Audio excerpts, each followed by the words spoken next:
Okay, I think we'll get things underway. Welcome everyone to the third webinar in the Group of 78 six-session series of webinars on the future of UN peacekeeping in the transition to a more peaceful world, why UN peace operations are critical and need to be expanded. My name is Peggy Mason, co-chair of the Group of 78 Webinar Planning Committee and president of the Rideau Institute, a co-sponsor of this event. Last Thursday evening was our keynote launch with former head of UN peacekeeping, Jean-Marie Guéhenno, who noted that in spite of growing Security Council fragmentation, UN peacekeeping mandates are being renewed and more European countries beginning to re-engage in them. Saturday's panel 1 looked at successes and failures and lessons learned, and Professor Lise Howard reviewed the robust statistical evidence that UN peacekeeping works far more often than it fails.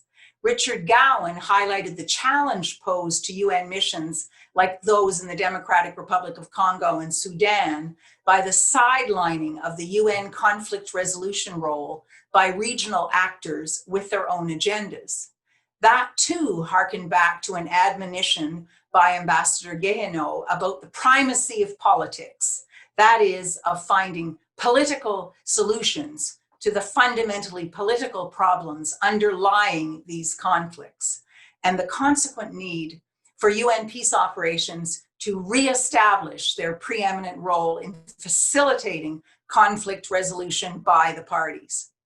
These first two sessions are now available on YouTube and on the Group of 78 website.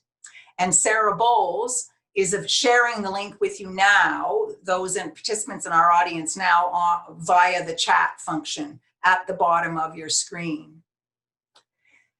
This brings us to tonight's webinar entitled Controversies, Impartiality, Consent, Use of Force, where we are examining what UN peacekeeping operations should or should not do, particularly in relation to the use of force, as well as assessing UN peacekeeping partnerships in Africa.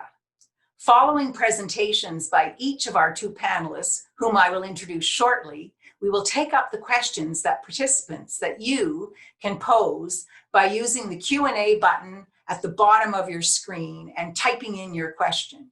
You can do this while the presentations are being delivered, as well as during the question time itself.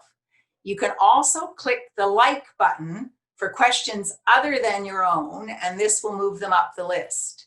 And I thank the Group of 78 Executive Secretary Sarah Bowles for taking care of indicating when a question has been answered, because I've been known to forget to indicate that. Everybody should be able to see when a question has been answered.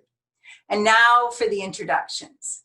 Jane Boulden, speaking to us from Kingston, Ontario, is a fellow at the Queen's University Centre for International and Defence Policy and a professor at the Royal Military College of Canada. From 2004 to 2014, she held a Canada Research Chair in International Relations and Security Studies at the Royal Military College. Prior to that, she was a MacArthur Research Fellow at the Centre for International Studies at Oxford University. In addition to a PhD in International Relations, she holds a Master's in Law from Queen's University. Professor Boulden has consulted for both the Canadian Department of Foreign Affairs and the Department of National Defence, and has been funded by the United States Institute of Peace, the Carnegie Corporation of New York, and the Ford Foundation. Her expertise centers on the United Nations, particularly UN efforts to deal with conflicts in the post-Cold War environment, as well as on other international and regional organizations and on Canadian foreign policy. Among many articles, Professor Boulden has written for the Journal of International Peacekeeping on the tension between the protection of civilians and stabilization components of UN peacekeeping mandates on the one hand, and the core UN peacekeeping principles of consent of the parties, impartiality, and limited use of force on the other.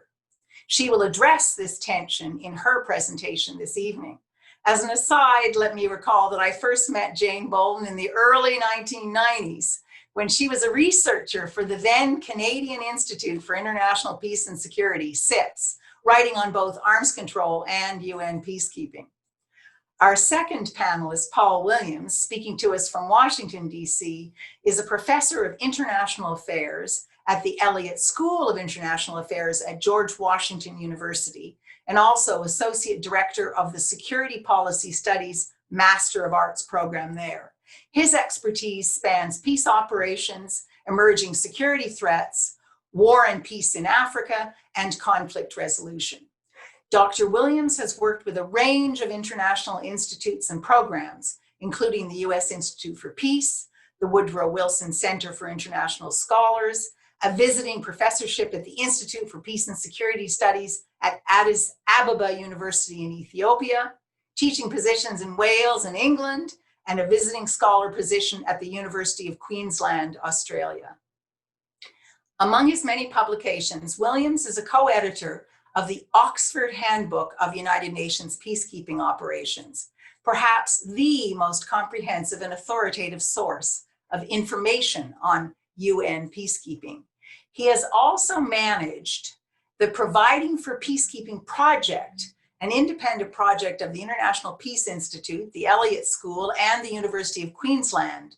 The project analyzed the factors that encourage or discourage states from contributing to UN peacekeeping, with the aim of broadening the base and the quality of troop and police contributing countries.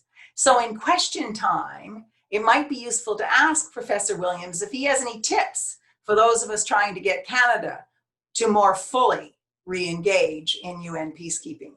Professor Paul Williams will talk about the future of UN peacekeeping partnerships in Africa, especially as it relates to the use of force. And now let's get right into the presentations, starting with Jane Boulden.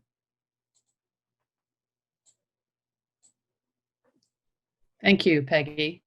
And thank you to the so far anonymous audience, but for the group showing up to listen to this in the brave new digital world, and in the evening, no less. So welcome, everyone.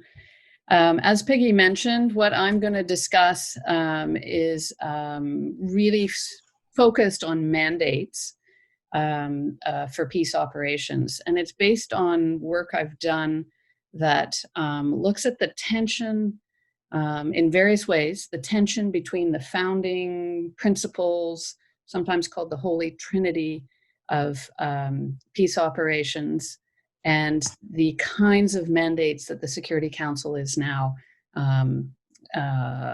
passing with regularity for peace operations. So the analysis is really based on two starting assumptions, which I'll just walk through quickly, but you kind of have to have them in order to see where I go from there. The first is that those founding principles, consent of the parties on the receiving end of the operation, impartiality, and I'll break that down a little in a second, and use of force only in self-defense, still remain the the foundation on which peace operations are built. Even though, and we can all think of various operations in the field now that qualify for this, even though we can look at operations on the ground and raise questions about whether those three principles are in play. So those three principles obviously come from the very origins of what we now call traditional or classic peacekeeping. As Canadians, we automatically think of the United Nations Emergency Force, UNEF, in 1956, buffer zones, ceasefires, states that agreed, consented to the operation and stuck to that, not many other actors, and so on. That's far different from what we look at on the ground now. Nonetheless, the Security Council, when authorizing operations, still holds roughly, and roughly is the key word, to those three principles as the starting point. Consent and use of force only in self-defense, and both of those can be expanded. Both of those kind of exist on a spectrum. How much consent, which parties, how much use of force, what kind of self-defense.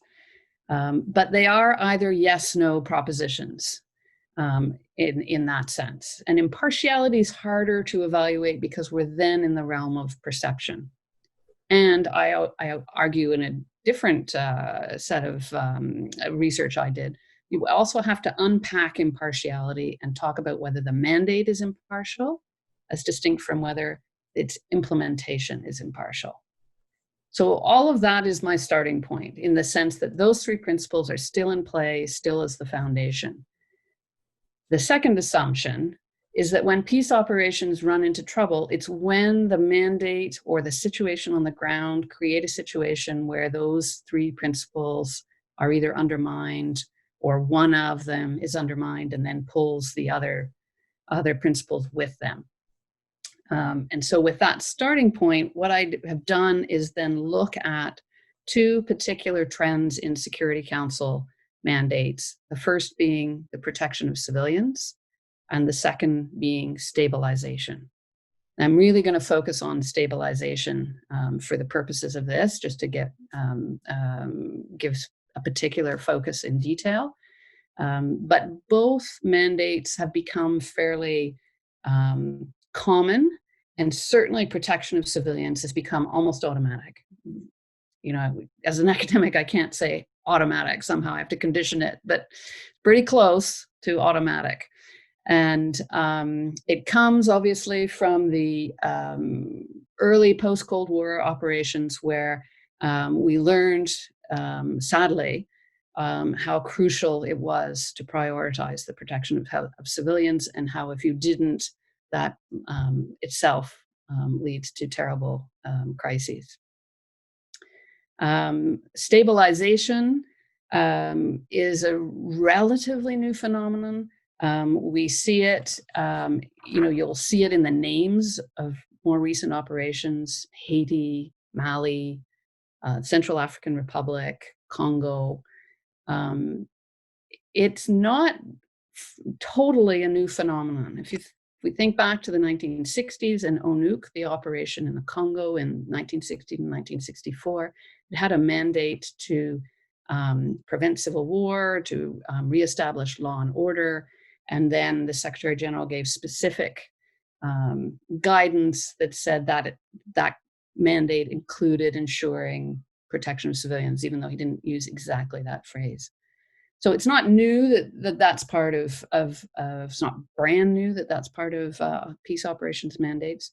Similarly, stabilization, again, if we just use the same operation as an example, law and order, prevention of civil war, those are stabilization type tasks. But it's a post-Cold War period where both of those elements are really in play in multiple operations.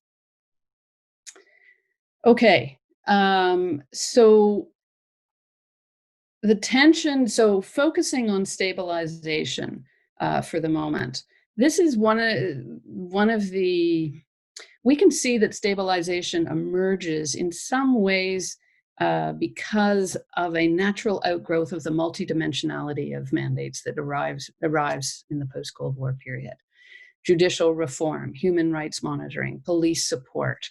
We can make a long list. Disarmament, security sector reform. These are all tasks of supporting government in effect.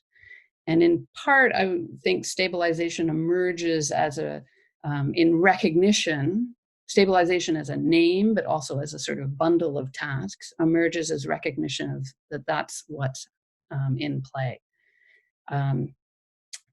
The tension that comes from stabilization is that that involves support for the government of the day.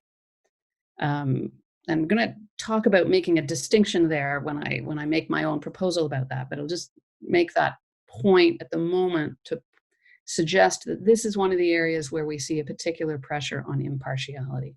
It is difficult for an operation on the ground to be perceived by those on the receiving end as impartial when it's there, as impartial in its implementation, when it's there with a mandate that involves supporting the government of the day.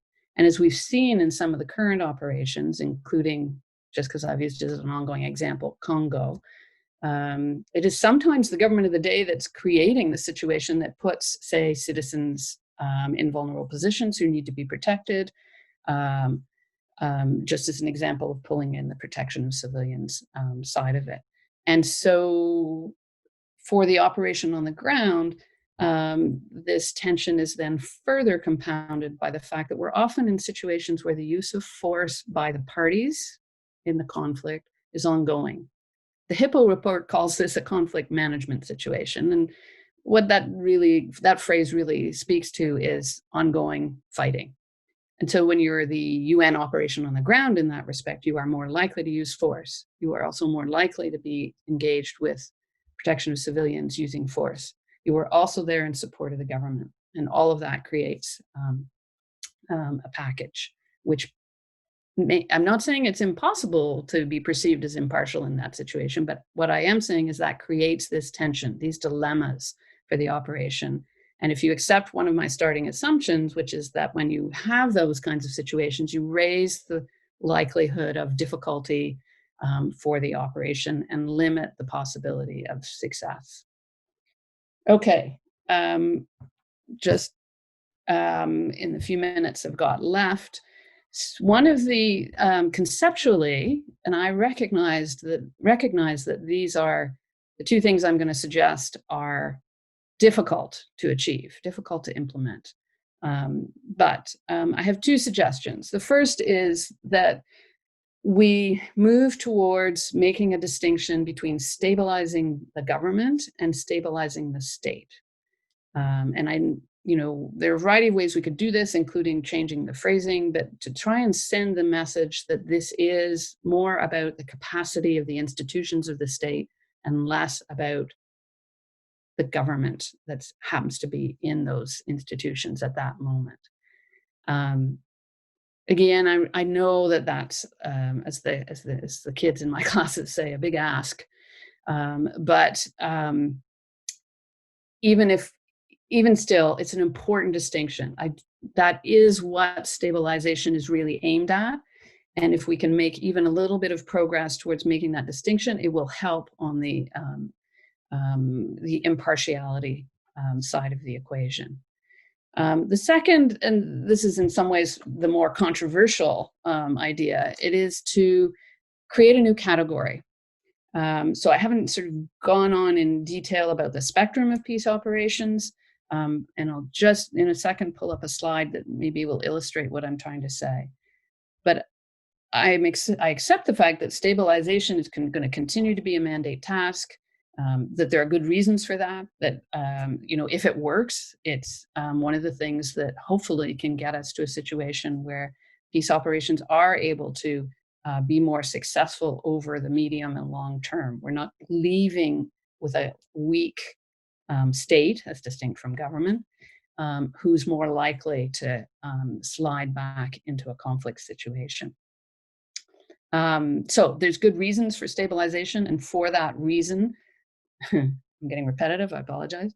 My idea is that we give up the idea of impartiality, or we don't incorporate it in the same way for stabilization operations. So that would look then a little bit like this, if we look at a spectrum of operations, and then I'll stop.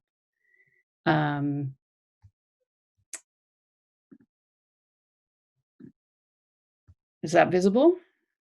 Okay. So on my left, hopefully yours as well, we have the traditional operations, peacekeeping operations, where impartiality, consent, and force and self-defense are all fully in place, no questions. That's a rare moment these days, but nonetheless, that's the concept. At the other end, we have enforcement operations where there's absolutely no sense of impartiality. We don't need consent, and the use of force is full on. In Persian Gulf 1, where we're pushing Iraq out of Kuwait, is an easy example to think of. There's a big spectrum in between, but what I'm talking about is a different category, if you like, where we have consent. We're still using force only in self-defense, but the mandate, as distinct from the implementation of the mandate itself is not portrayed as being impartial. And so it's clearer to those on the ground. Okay, so that's sort of, it's a think piece, but those are my ideas. It also responds to the idea of the primacy of the political, which you've been hearing about in previous sessions. And it links back, in fact, I figured this out later, one of Hammarskjöld, in responding to a question about why don't we have sort of permanent peacekeeping forces, said he didn't think it was a good idea because he thought we should be able to tailor more effectively, tailor operations to the situation on the ground more effectively. And in part, that's what I'm trying to suggest we do here. Okay, that's it from me for now.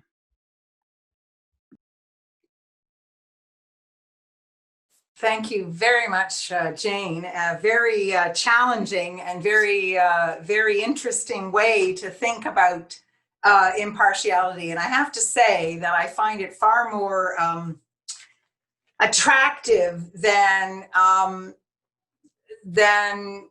refusing to acknowledge that impartiality has increasingly been a problem, at least, I mean, from the point of view of the parties to the conflict, those on the ground, the ones that in the end you have to bring along, their perception that it's not impartial. So if we can make progress in trying to identify the limits of impartiality, then I for one think that would be progress. And also the concept, I'm very attracted to the concept that the aim, I mean, in effect, what you were talking about with respect to building institutional capacity, I mean, that's part of the broader governance project.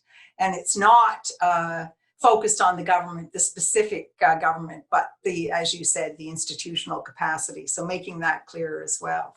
So with just that short comment, I'm going to turn it over now to Paul Williams. Okay, thank you very much, Peggy, and thank you for the kind invitation. And just quickly echo what Jane said about thanks to the audience for turning up to watch us in our little virtual boxes.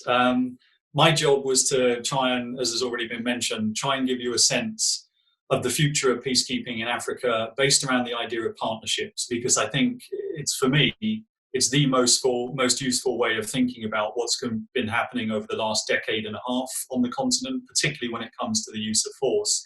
And therefore, I think partnerships and how we make them better are going to be key to thinking about the future of peace operations on the continent as well. So that's the theme that I want to talk to you about. And I want to talk to you about it because I think basically at first principles, partnerships are the foundation of all peace operations, right? They're the foundation on which all of these types of missions are built. You've got partnerships, obviously, between the Security Council, the General Assembly, and the Secretariat, between the Secretariat and the contributing states. You've got partnerships between the field missions and UNHQ. You've got partnerships, hopefully, between the field missions and the host states and host governments, between the missions and the local populations, contractor firms, private firms providing a whole lot of the stuff that missions need. And ultimately, to get out of these missions effectively, you need some sort of partnership between the UN system and the actual belligerents themselves, right? The conflict parties. And we need partnerships in Africa because, to be blunt, no single organization can handle all the tasks that are required on its own, right? Even though, as I'll talk about, the United Nations is still the most important single actor at keeping the peace in Africa, but it can't do everything on its own, and nor should it, right? For different normative and other reasons that I'll talk about. So for me, if we think in our mind's eye as, right, partnerships as the sort of anchoring concept here, I just find it a lot more useful and helpful way to think about the challenges and way forward than some of the other ways of framing it. You'll sometimes see the debate framed in terms of ownership, for example, and who owns what's going on here, or you'll hear debates about African solutions to African problems as if these are, solely African, or Africans agree on what to do, let alone the solution sort of thing. So for me, I think just partnerships is the best way to think about it. And as we all know, therefore, partnerships, I think, have been important in the past, but they're also going to be key to understanding the challenges and the pros and cons of peace operations moving forward. So if we can get these partnerships right, or at least workable and effective, we should be in for a good future. If we get these partnerships wrong, we're going to be in trouble. Now, as we all know, and you don't need to be an expert on peacekeeping or world politics theories to know this, right? Partnerships are never truly equal. The good news, though, is that constructive and good partnerships involve, I would say, right, a recognition of a legitimate division of labor. Different parties can bring different things to the table. Good partnerships involve listening and support. And that applies in, I think, just life in general, as well as peace operations in particular. And the good thing about constructive partnerships, if they're done well, all the parties can achieve more than they can on their own, right? So this is really positive sum stuff, right? At least aspirationally.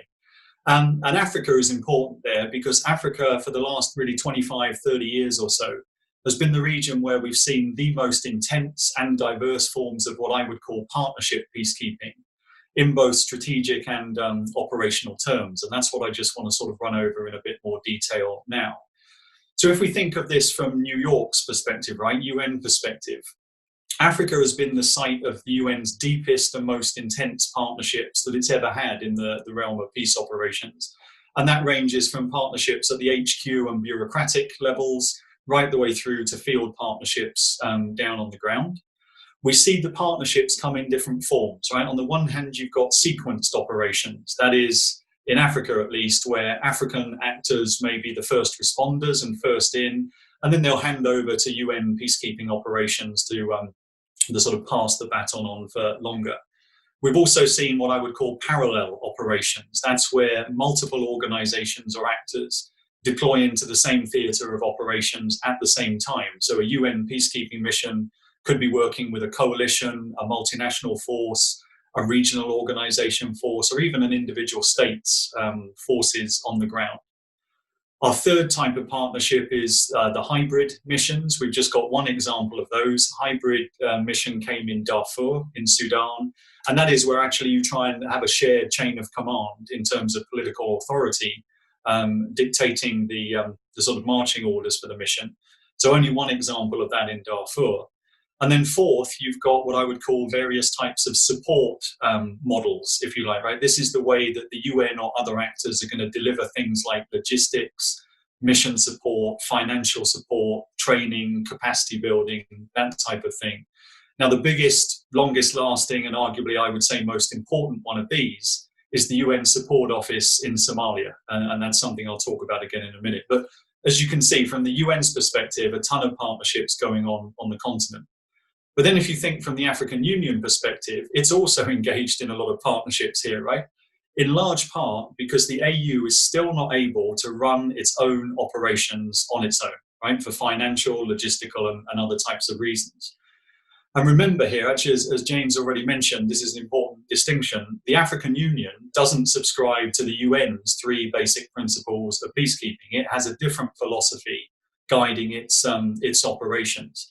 Now, the AU has got partnerships both above it and below it, and we need to remember that, right? In the sense of above, the African Union is a regional arrangement under Chapter 8 of the UN Charter, and therefore it's trying to forge a strategic and operational partnership with the UN sort of upwards, if you like.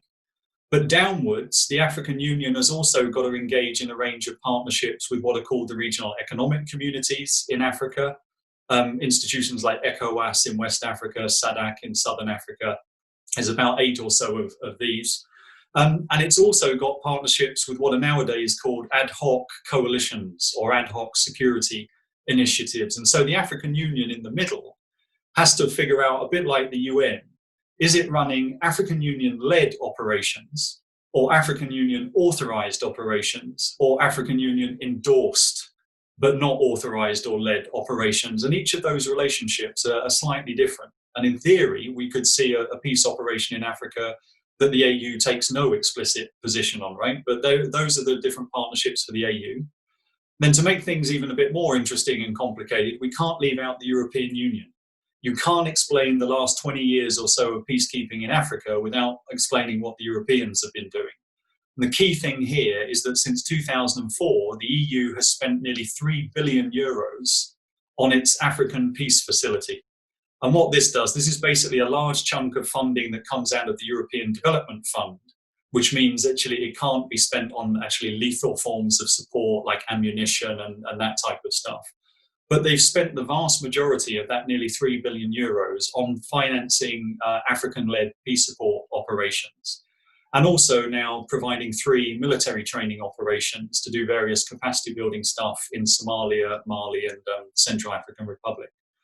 And then finally, we've got a site of partnerships based around individual states and bilateral relationships. So here, the Americans, the Brits, the French, Scandinavians, and Canadians as well, and a whole bunch of others, have all engaged in either individual African countries or African sub-regional organizations, or with the AU, trying to build up capacities that can support peace operations.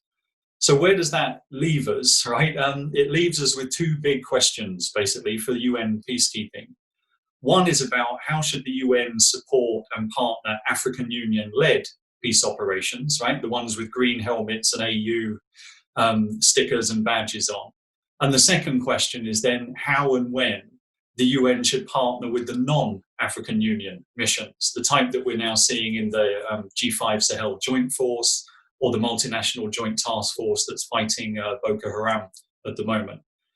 So how to answer those 2 questions, right? First, just a little bit of context, which is important. First is we're seeing a gradual reduction of UN peacekeepers in Africa in the last few years. That's partly because the current Secretary General has obviously shown his preference for light footprints or small footprints, or what are sometimes called special political missions or peace building operations.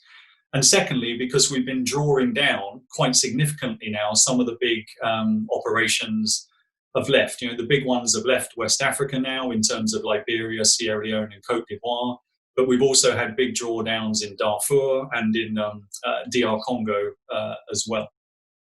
Second contextual issue here is, unfortunately, conflict trends in Africa have been getting worse for the last decade. If you look at, for example, the ACLED database, which plots all sorts of conflict-related events like battles, violence against civilians, and remote violence, all the trend lines have been getting worse since 2010. And what this unfortunately means is that actually a lot of those types of violence sometimes deliberately use terror tactics, and they sometimes deliberately target UN and African peacekeepers, because, as James mentioned, right, on the people on the receiving end of these missions don't often think that they're impartial and only using force in self-defense, and often are fighting back and deliberately targeting peacekeepers. So this means, for me at least, there's likely to be a continuing demand for these types of operations in Africa. If you just think about potential scenarios in places like Burkina Faso, Cameroon, Mozambique, quite easy to imagine and envisage how peace operations are going to be needed in those countries in the, whether it's 2, 3, 5, 10 years from now. Or situations crop up that are a bit quirky, like the transitions that we saw in Gambia in 2017, or Lesotho, a little coup attempt there that led to little regional peace operations. And the final point of context is that the future missions, I think, are going to be precisely getting into the debates that Jane just talked about, right? I think these are where peace operations are going to blend with counterinsurgency and stabilization missions, right? The places you're most going to need them in Africa are not going to be your classic observation and monitoring types of scenarios. They're going to be that messy grey zone between counterinsurgency and stabilization. And so in that sense, the UN would maybe in an ideal world, right, would nicely parcel off peacekeeping in a separate basket, and we'd have counterinsurgency over here. In practice, I would argue the UN has been doing counterinsurgency at the operational and tactical levels in at least 3 or 4 theatres for the last 10 years, right? If you think of Mali, Eastern DR Congo, and the UN explicitly supporting AMISOM in Somalia, it's been doing counterinsurgency for a long time, and that's not going away, I think. So that leads me then to those 2 big questions, right? What do we do? Number one, how to partner with African Union-led operations. And the good news here is that we've got a pretty decent track record now, 15 years of this partnership getting better. It's not perfect at all, but it's an awful lot better than it was 15 years ago. We're now much better prepared to work with the African Union at a headquarters level, at a bureaucratic level, and at a field level to put effective sort of missions together. That being said, there are still 3 big problems that we have to solve in this partnership. One is money and financing. The AU has made progress. It's got about a couple of $100 million in a new peace fund that it's built lately, but that's nowhere near enough to fund even a medium-sized peace operation for any serious amount of time. So it's still got huge debates about finance, and obviously, as most of you will know, I'm sure, we're having huge debates at the UN about whether UN peacekeeping assessments should be used to fund African Union-led missions that have been authorized by the Security Council. The second big challenge is logistics and mission support. The AU can't provide its own logistics and mission support to its people out there at the moment. So the UN and others need to help do that. The UN, the European Union, America, Britain, Canada, France, etc. And then, ironically, probably the last thing, is that we've got huge problems with compliance and accountability issues. Basically, if you're going to partner with the African Union missions like Somalia that are basically fighting a war, right? I wouldn't even call it counterinsurgency for Amisom. It's a war fighting mission against Al-Shabaab to protect and defend the government of Somalia. But a whole lot of peacekeepers has done a whole lot of dodgy things, and not just sexual abuse and exploitation, but also killing and harming civilians. So we need to get the compliance and accountability mechanisms right for monitoring human rights law violations and international humanitarian law violations. That's been very sensitive, very tricky to do, and we're still not there yet. And then that leads to the big question, sort of number two, and this is where I'll end. Okay, if that's the previous partnership with the AU-led operations, what about all these other operations in Africa that are going on that are not led by the African Union? They're led by either regional economic communities or what I would call ad hoc coalitions. Three big examples we've had here. One was the coalition against the Lord's Resistance Army, the so-called Regional Task Force from 2011 till about 2018 when it petered out. The multinational task force fighting Boko Haram, which is based around the Lake Chad Basin Commission. And the most recent, the G5 Sahel Joint Force, which is again trying to deal with those mainly terrorists crossing borders issues in the Sahel. Now, the problem here for the UN is that these missions don't fit traditional notions of peacekeeping or peace operations. In fact, I would say they're simply not peace operations. Why? A couple of reasons. Number one is they're mainly conducted on their own state's territory. Right, so these missions are not deployments to foreign countries. They're like Nigerian troops operating in northeastern Nigeria, or Malian troops operating in Mali, with the caveat that they can use some cross-border hot pursuit operations. But fundamentally, that's fundamentally different from UN peacekeeping, which is the foreign deployment of troops. So in these, you have a weird thing. The troop contributing country is the same as the host state. Right, and that just doesn't work. So that's not traditional peacekeeping as we know it. Second thing, that means you don't need a UN Security Council resolution to have these missions legally. They're actually an example legally of collective self-defense. They're a state calling in the help of its friends to fight insurgents. So you don't need Chapter 7 or a Security Council resolution, and therefore the UN's basically got very little authority over these types of developments. And finally, they're not peace operations because there's no peace. There's no ceasefire, there's no peace agreement, there's not even a peace process in some of these areas. So this poses, as you can see, big questions to the United Nations. Should it try and partner with mechanisms that we've built for a thing called peacekeeping with a bunch of operations that, if I'm right, just aren't peacekeeping? Yet, a bunch of countries and a bunch of organizations are now asking the UN to do precisely that. They want either finance, or they want logistics and mission support, or sometimes they want both and a bit more, right? A mandate to support these operations as well. So that gets us into some big questions. As I said earlier, the main example we've got at the moment is Somalia, where the UN set up that support office to provide the logistics and mission support to the African Union peacekeepers.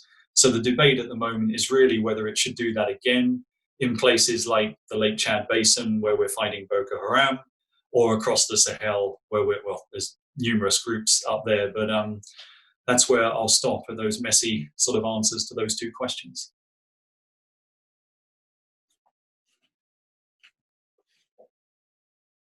Okay, well, thank you. Thank you very much for that. Well, I have to say, unless I'm missing something, our audience has been in rapt attention and hasn't been putting forward questions. So I think what I'll do then is I think I'm going to ask you both, and I think I'll go back to you, Jane, initially, with respect to use of force, because I think it should be clear from the kind of discussion that we've had that that even, you know, the terminology, the core principle of use of force in self-defense, of course, that's been broadened to include, or maybe it always did, but was never focused on, defense of the mandate. And that, you know, that has come to mean something quite different than what one might think when one first hears about limited use of force. And so I wonder if you can just, and that kind of exacerbates the tension that you were talking about. So I wonder if you can say a little bit more about that. And then I think, Paul, you too can maybe chime in if you want to, just on this use of force issue and some of the big challenges there. Okay. Yes. So if in the interest of time, I didn't talk a lot about the use of force, and you'll sometimes in the documents and the literature around the discussion of peace operations in the past 5 to 10 years see a reference to what's called the robust turn. But Peggy's absolutely right that the idea of self-defense has been expanded over time. And you're also right, Peggy, that it really was expanded fairly early on. The question is, especially for commanders on the ground, once you're there and in a situation, what constitutes self-defense exactly? So over time, there's been this evolution of what that means in practice to include the defense of the mandate. And with more and more complex mandates, that's quite a wide swath of interpretation. And I totally would like to underline and support what Paul said about accountability and compliance. And I think that's really key here in both what I was saying and obviously in what he was saying, because the use of force directly impacts impartiality. And once you've done that, I would argue, once you've used force and impacted impartiality that way, it's over. It's, the perception of impartiality once gone is impossible, I think, to pull back. And it is easily gone with the greater use of force. So there's an existing tension there, regardless of the nature of the mandate. There's an existing tension there when we're in situations where the use of force is likely, regardless of whether that's in a limited or an expansive interpretation of self-defense. I don't know whether that's what you were after, Peggy, but.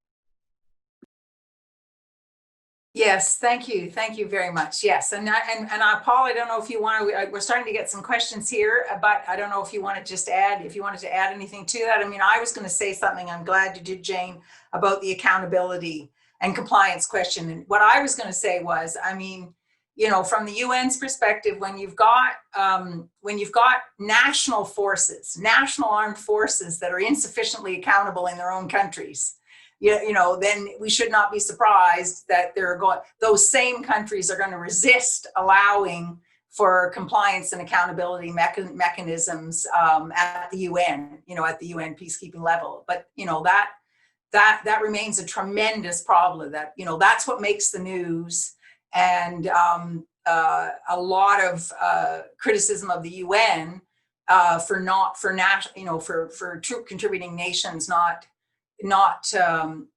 for troops not being sufficiently accountable when it's the troop contributing nation that's supposed to hold them accountable. So, it's a problem that's been there from the beginning, and it's been exacerbated. And it's, I don't know if we're any closer to better better accountability mechanisms, since I don't know of any country that would agree, any troop contributing nation that would agree to give up, to cede that authority to the UN, even though they're not exercising it properly themselves. So I don't know if you want to say something there, Paul, or get into some of these other questions.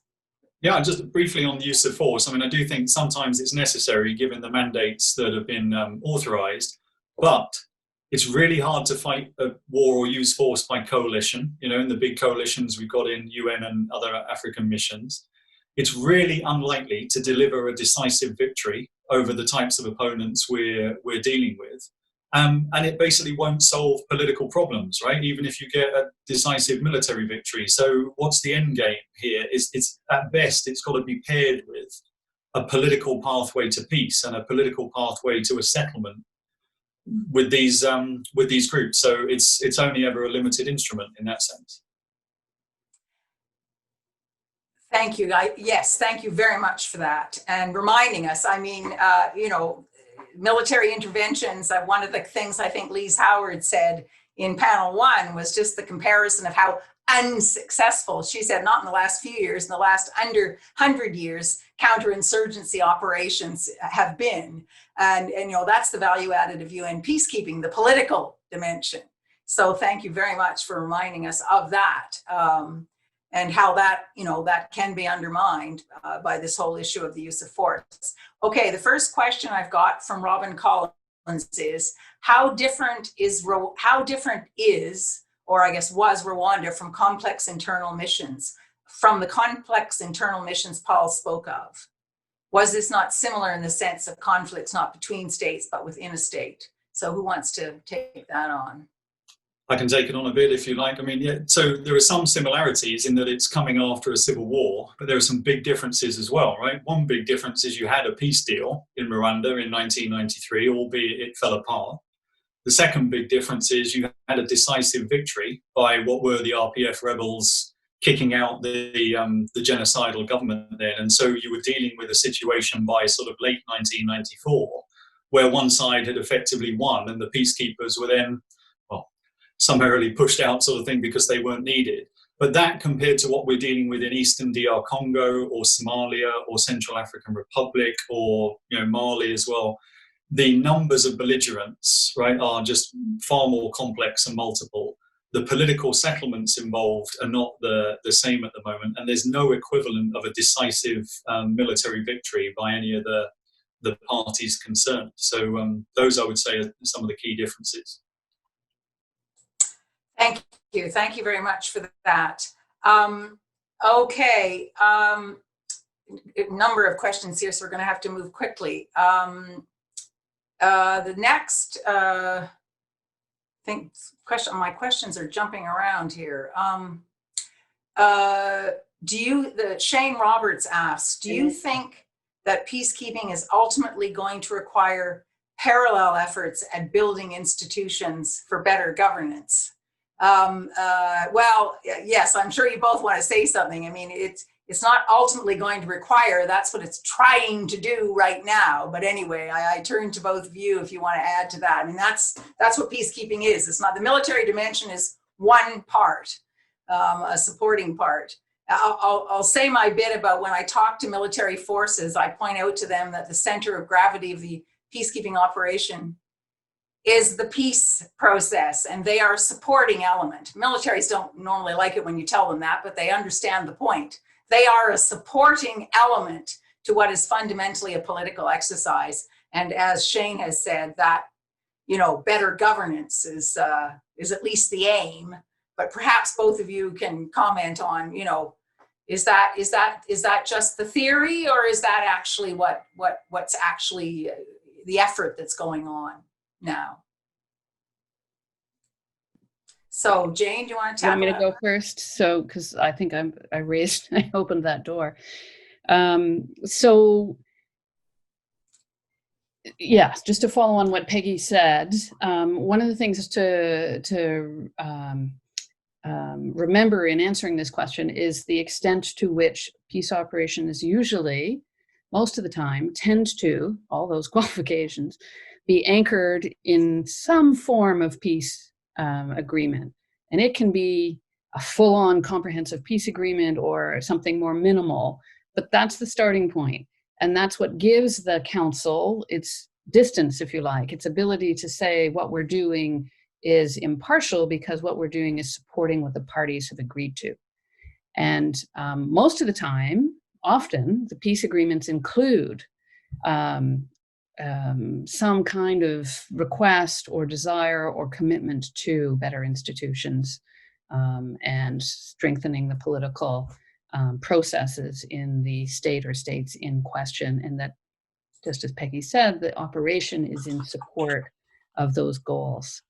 If we think of other post-conflict situations, those tasks tend to happen in I don't want to say in isolation from one another, but separately from one another, right? We've previously had the idea that development, for example, and other kinds of post-conflict tasks should be separate, or at least that's been a debate and has sometimes occurred on separate streams. And it's a recognition that that separation is kind of artificial and can lead to problems that has led to, in some instances, a greater integration of things like institution building and better governance. But ultimately, think of all those multidimensional mandates. That's what they're about. Judicial reform, police support. I mentioned all those kinds of tasks when I was talking about multidimensional mandates. So if the question is prompted by should we separate them out as distinct from whether they're there or not already, I think it still should be a package. As I said, I'm still in favor of that package. That's why I was trying to carve out a distinct piece for stabilization. Over to you, Paul. I would basically agree. Just the only two things to add maybe is just the residue that doesn't get dealt with in what you've just described, right? So the residue is sort of two scenarios. One is where a group actively doesn't want to participate in a peace process. And so what do you do with them if they've still got the ability to wage war? Do you just leave them hanging out there, or do you try and either bring them in or coerce them? And then the second scenario is more like what we've seen in Somalia, where there is no peace process at all, but we deploy a thing that we've called a peace operation. And the UN, in this case, directly supporting the African Union mission, there is no sense of impartiality there. Al-Shabaab is the principal opponent that is attacking the government that we're trying to support. So it's just a way of saying that in both of those scenarios, building a political pathway to really stable peace is just going to be very, very difficult, but it is the ultimate goal. That is the only way that we're going to get, a stable peace where just the locals can look after it themselves without foreign peacekeepers involved. Thank you, Paul. I've got a little bit of a problem here because technology is wonderful, but we lost a question.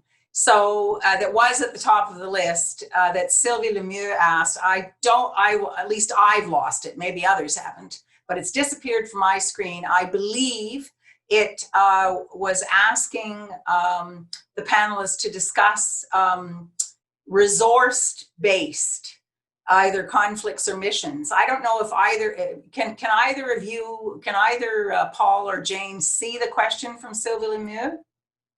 Because it's in the answered section. Okay. Okay, great. Okay, so yes, it was. Okay, I'm wondering if you could both address the resource-based conflicts and their controversies. Boy, that's a huge one. But in any event, I'll give a brief. We've got a few minutes here.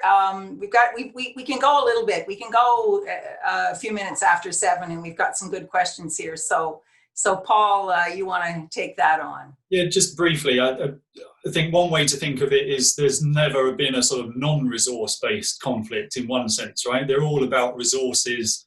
Resources are just the means that we use to implement or achieve our aspirational goals and our objectives. But if you mean sort of, minerals, timber, diamonds, charcoal smuggling, that type of commodity and how it fuels war, I think for me, the trickiest issue is when the groups involved stop being like traditional insurgents, pushing an active political agenda, right, to take over a state or a particular territory. And when, because of the political economy of those resources, they act more like sort of mafia, organized criminal racketeering networks, right? And that poses a real challenge for peace operations, because if they act more like traditional political insurgents with political agendas, then we can fit them into our traditional peacekeeping frameworks and we can come up with a political endgame. If they're basically just organized criminals and gangs and mafia, and they're really just sort of not interested in political power per se, but they have little fiefdoms and they want to make money and keep going, that means we need a whole different way of thinking about the mission and what the end game would be. And sadly, peacekeeping, UN peacekeeping, is only just starting to grapple with organized crime and how we deal with it. So for me, that's the trickiest element of the sort of commodity-based elements of some of these wars. Thank you very much for that. And yes, bringing in that whole dimension of organized crime. Jane, did you want to say anything on that? Or okay, so we'll go. Okay, so I think I'm going to go to this next one, which is really a clarification for Paul. Deborah Park says, I'm not an Africa expert, but I don't get what Paul was talking about, where some countries' troops from that same country are the ones doing the peacekeeping. I think it's good she's got it in quotation marks, because I think we were challenging the notion that this is peacekeeping. Why is this happening? It seems to me that this is a bit like physicians operating on their own family members. Are there added risks that local rivalries and loyalties get in the way of impartiality, or be perceived as getting in the way? Paul? Yeah, sure. So I can clarify, right? So yes, these are not UN Blue Helmet peacekeepers, right? What I was saying was all UN Blue Helmet peacekeeping missions are foreign deployments, in as much as they're foreign troops and police and civilians, although they hire some local volunteers and civilians, but they're foreign soldiers and police. What I was talking about is there are some organizations in Africa, and the example I would give here, let's call it the Multinational Joint Task Force, that has been established from 2015 onwards to fight against Boko Haram in the bunch of countries around Lake Chad and its basin area. They've established what they've called this Multinational Joint Task Force, and they claim it's a peace operation. And they claim it's a peace operation because they want some help from outside organizations, including the UN. They want cover for the mandate, right? So they want legitimacy for the authorization to do this. They want financial help because they're poor countries and they want financial support. They're asking for logistics and mission support for their countries, sometimes even including ammunition and vehicles and training and other types of equipment. So the argument I'm making is, precisely they're not peacekeeping as we've thought of it, because they're domestic soldiers operating on domestic territory. So the example I gave was that it's Nigerian soldiers. Apparently 5,000 Nigerian soldiers have been allocated to the Multinational Joint Task Force of the Lake Chad Basin Commission. How do we know which are the 5,000, for example, right? How do they... The MNJTF just has a little multinational joint force headquarters which coordinates some of the cross-border pursuit operations. But that's what I was basically getting at. They're precisely not peacekeeping as we've traditionally understood it. But now we've got a debate about whether the UN's peacekeeping assessed contributions, right, should finance these missions, because the UN Security Council might think Boko Haram is a threat to international peace and security. That's the point I'm trying to make. And then the broader point you raise, should do neighboring states make good peacekeepers? This is a double-edged sword, right? On the one hand, the neighbors have got the most at stake, so they're normally most willing to suffer casualties and sacrifice sort of blood and treasure to stabilize these regions. But at the other hand, they're also most likely to be partisan, and they're not going to be impartial. They're going to have community-based ties to the people there. They're going to have vested economic interests. They're going to have vested political interest in who wins and who loses. And so if you're looking for impartial peacekeepers, you probably don't want to go to the neighbors as your first point of call. Thank you very much. I think I'm going to move right on to the next question from an anonymous attendee wanting both panelists to answer. Could you talk about how competing priorities by different operations in the same country impact the peace process? I'm thinking of Mali, for example. It seems they operate in silos. How does this impact the renewal of the mandate or effective partnerships? So a lot there. Do you want to start off, Jane, on that one? Sure. Just briefly, I mean, I think the question, I think the asker of the question has a sense of what the answer is, which is it fundamentally affects the situation. It is not easy. So if we just stick with Mali as the example,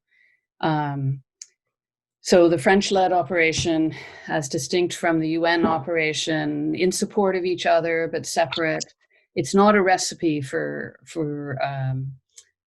cohesion and ease. So I'm not going to go into details just in the interest of time. How does it affect the renewal of mandates or effective partnerships? So on the renewal of mandates, it's so the UN system does its own process, and France makes its own decisions. They are consulting, obviously continuing to discuss with each other, but they are fundamentally separate processes and bring with it all the complications that you can imagine come with that. Yeah, is it on Mali, is it better to have one special envoy in that country or 16 special envoys from different countries and organizations? You can agree, you've sort of answered your own question there. I think it's a real big issue. On the partnerships, right, the debate is, I think you had it a bit in the last panel you did with Lise Howard's talk in particular. The debate here is about the division of labour when it comes to using force, right? And so on the one hand, you could make the argument that Mali is a positive example because you've basically got French-led forces doing the military heavy lifting in terms of counter-terrorism and offensive operations. And you've got the blue helmets playing sort of more the sort of support role to that sort of tip of the spear. But on the flip side, right, does everyone get tarred with the same brush? And just because we have different helmets on and different sources of authority in terms of a different operative paragraph in a Security Council resolution, do the insurgents on the receiving end pay a blind bit of notice to that? I mean, no is the answer. So at one level, it's our attempt to make sort of divisions of labour that make sense. But how it appears to people on the receiving end, I think, is seen quite differently. And it's a debate. It's a genuine policy dilemma over what is the right or wrong way to do that. But I think it can work well in some cases. CAR, as you heard, is an example where it seems to be fairly positive with the short Operation Sangaris that the French deployed. In Mali, it's trickier because it's a trickier and more transnational war. Thank you. I think I might just add to that, because this did come up with both the keynote, Ambassador Geheno, and then in panel one, was just noting how this division of labor with a counterinsurgency force separate from the UN force, how that complicates the UN's efforts to widen its ability to negotiate, political solutions, to peel off insurgents. I think, as Richard Gowan put it in panel one, to peel off insurgents who only have national goals versus transnational extremists who, were much more difficult to negotiate with. So just another dimension of the complication of having a force coterminous with the UN, which is operating under principles that are, to put it bluntly, antithetic to the core principles of UN peacekeeping. So I don't know if either of you want to, I'm making a comment, if either you want to add to that or not. Okay, let's move on then. We've got, Mark Dolgan asks, is there any role for non-governmental actors in what has traditionally been a state-centered enterprise? Does that mean non-governmental actors in peace operations? I'm assuming that's what that means. I think there's two ways to answer that. I mean, one would be private contractor firms, in which case the answer is a big yes. For decades now, it's not the sort of public or media focus, but our mission simply couldn't operate without the logistics and the mission support that come from a lot of time the world of private contracting firms. The second role I would see them playing is sort of more future oriented, might be in the sort of data provision and data collection, early warning analysis, this type of thing, as we're going to get more and more attempts by UN peacekeepers to put big databases of information together that all our different people in peacekeeping are collecting. Who is going to be best placed to analyze and sort of crunch all that type of data? I can sort of envisage a role for non-governmental organizations in that sense, if they can be brought in. I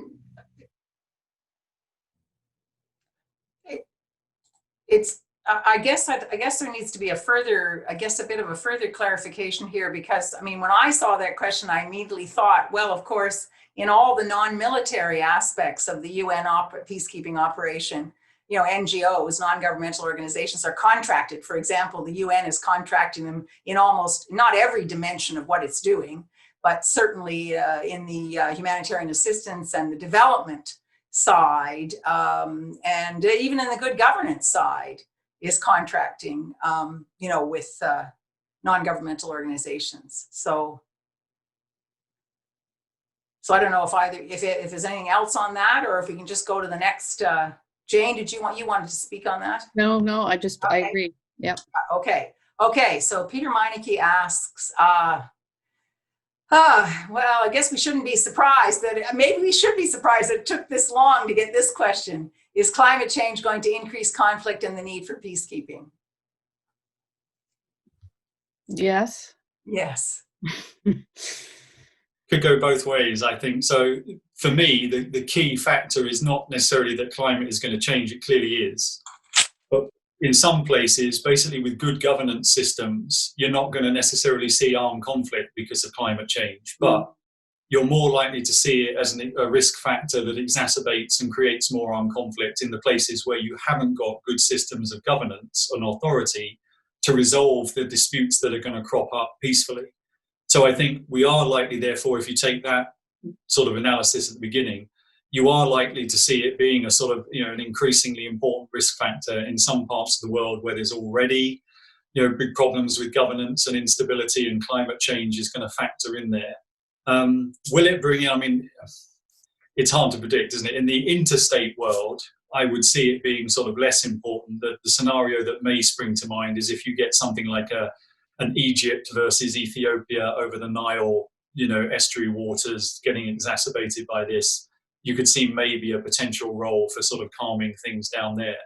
But I think for me, most of the climate change related conflicts initially will be quite localized, intercommunal types of conflicts that we've already seen in places like Somalia, the Sahel, and other parts of Africa, or the Sudans would be another good example. And, you know, peacekeepers have already been involved in most of those. So yeah, I think it will ratchet up in those areas. Yes. Yeah.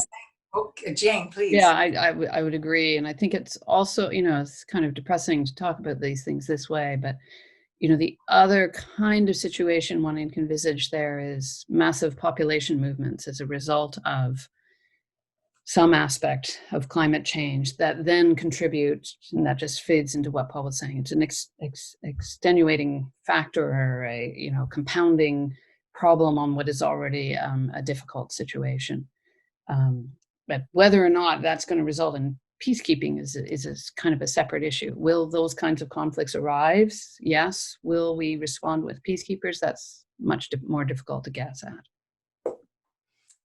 Thank you. Yes, and when we can say, of course, that it's, and Paul alluded to this, it's exacerbating existing peacekeeping operations, and you know, Mali comes to mind with the, you know, with the drought creating the conflict in central Mali between you know, the agricultural and the nomadic groups that had coexisted earlier. So causing increased problems for missions that are already there on the ground.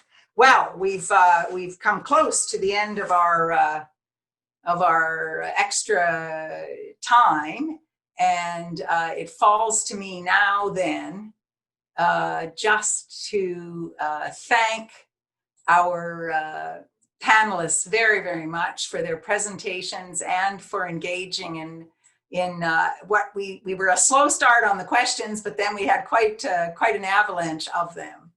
And we hope you tune in again this coming Saturday, the 3rd of October at 4 p.m. for panel 4 with speakers from Ottawa and Washington on the future of UN peace operations. Thank you again, and good night, everyone.